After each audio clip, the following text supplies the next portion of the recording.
Hi everyone! I know you're used to seeing me do process videos or tutorials, but sometimes it's just not possible for me to do that on camera because I may have to get something lined up perfectly the first time and my head would just be in the way, or I'm using a spray adhesive, which I can't do, around my camera or my laptop.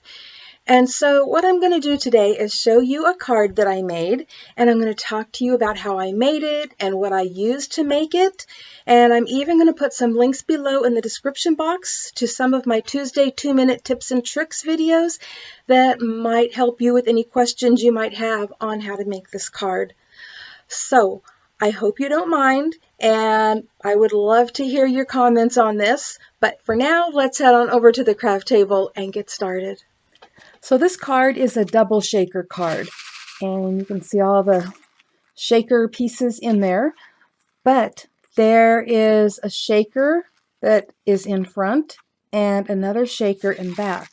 So as you can see, we have the top layer, a middle layer, and a back layer.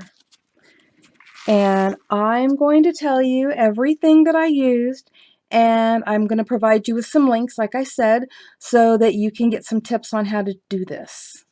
So let's get started. All the papers that I've used are glitter paper from Close to My Heart, but the colors that I have used have been retired, so you won't find those there, but you'll find other beautiful glitter papers at Close to My Heart, and I'll put a link below to that. And then this adorable scene you see here with the tree and the one little girl pushing the other little girl on the swing is this die right here.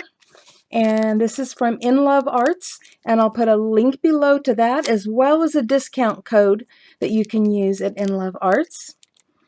And I used, for the happy birthday sentiment, I used this Sizzix Celebrate Thinlits set that has a lot of, little sentiments, happy birthday and anniversary and all of that. So that was perfect.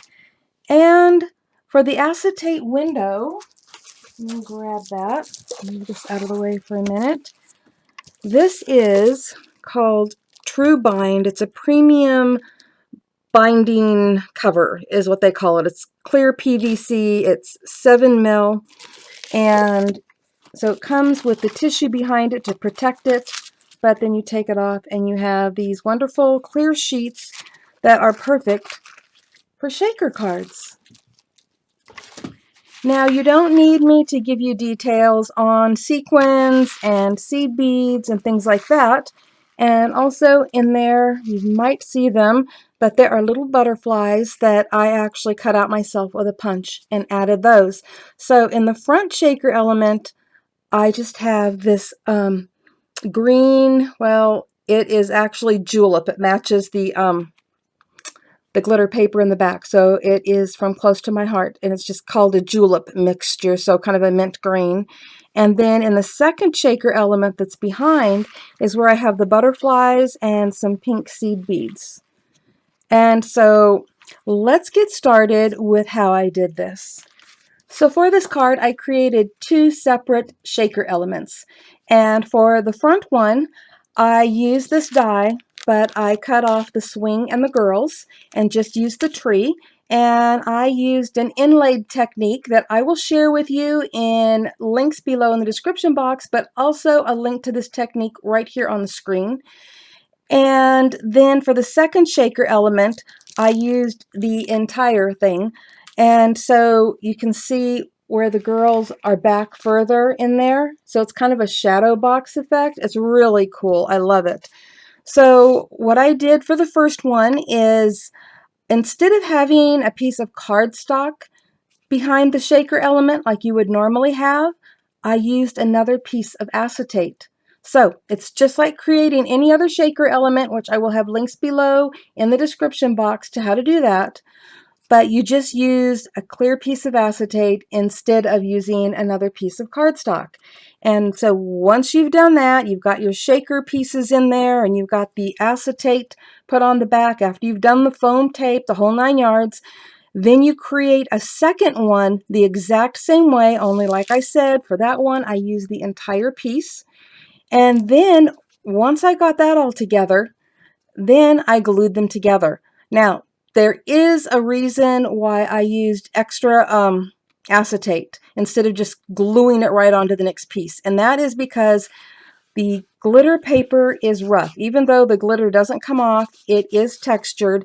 And I didn't want all the little, shaker pieces, the sequins or the seed beads or any of that to stick to it. So that is why each one has another piece of acetate behind it to create the shaker element. But anyways, like I said, once I created those two shaker elements, I just glued them all together, all on top of each other, and I used my Beacon 3-in-1 to do that. And that is how easy this was to do. So I hope I didn't confuse you, but really quickly, two different shaker elements glued on top of each other, on top of the card base, and different shaker pieces so that they don't all look the same. So I've got the sequins in the front and the seed beads in the back. And that is how easy it is to create a double shaker card with that shadow box effect. I think it is just absolutely beautiful, and I completely love it and had to share it with you, but it was just way too much for me to do on camera because you would have missed a lot of it with my head in the way trying to make sure that I'm getting everything lined up perfectly. But I hope you love this as much as I do, and I hope that you give it a try.